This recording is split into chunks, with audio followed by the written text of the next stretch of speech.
നമ്മുടെ സമ്മേളനം തുടങ്ങിയിട്ടില്ല. സമ്മേളനത്തിന്റെ പന്തലിന്റെ കാൽനാട്ടൽ കർമ്മം മാത്രമാണ് ഇന്നിവിടെ നടന്നിട്ടുള്ളത്. പക്ഷെ ആവേശം ഒരു സമ്മേളനത്തോടനുബന്ധിച്ച് എന്തൊക്കെയുണ്ട് അതിന്റെ ആ ഒരു വലിയൊരു ആവേശമാണ്. പക്ഷെ നമുക്ക് കാണാൻ പറ്റി ഒരുപാട് ഇത്രയൊന്നും നമ്മൾ പ്രതീക്ഷിക്കുന്നില്ല, ആൾക്കൂട്ടത്തെ നമ്മൾ പ്രതീക്ഷിക്കുന്നില്ല. ഈ ഒരു തുടക്കം തന്നെ എങ്ങനെ ഒരു ആത്മവിശ്വാസം അല്ലെങ്കിൽ ഒരു എങ്ങനെയാണ് അതിന്റെ കാര്യങ്ങളൊക്കെ? അൽഹംദുലില്ലാഹ്, ഈ സമ്മേളനം പ്രഖ്യാപിച്ച അന്ന് മുതൽ അത് ബാംഗ്ലൂർ മുതൽ പ്രഖ്യാപന സമ്മേളനം ബാംഗ്ലൂരായിരുന്നു.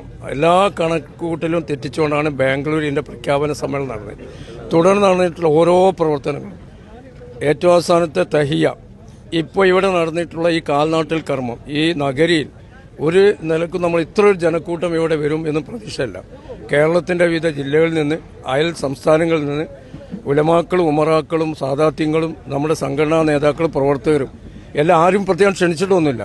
സയ്യിദുലമ മെനിയാന്നിങ്ങനെ നമ്മുടെ തയ്യയുമായി ബന്ധപ്പെട്ട ഓൺലൈനിലൂടെ ഇവിടെ നിന്ന് കാൽനാട്ടിൽ കർമ്മം ഉണ്ട് എന്നൊരു അറിയിപ്പ് ഉണ്ടായി.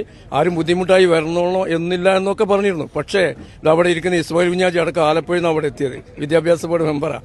ഇങ്ങനെ ഒരുപാട് നേതാക്കൾ ആരെയും ക്ഷണിക്കപ്പെട്ടിട്ടൊന്നുമില്ല. പക്ഷേ ഇങ്ങനെ ഈ സമ്മേളനത്തിന്റെ വമ്പിച്ച വിജയം വിളംബരം ചെയ്തുകൊണ്ടാണ് ഈ കാൽനാട്ടിൽ കർമ്മം ഈ വിശാലമായ മൈതാനത്ത് ഇന്ന് സയ്യിദുലമ നിർവഹിച്ച MT ഉസ്താദിന്റെ അധ്യക്ഷതയിൽ അൽഹംദുലില്ലാഹ് മുശാവറ അംഗങ്ങളെല്ലാം ഏറെക്കുറെ ഉണ്ടായിരുന്നു ഇവിടെ. ഇൻഷാ അല്ലാഹ്.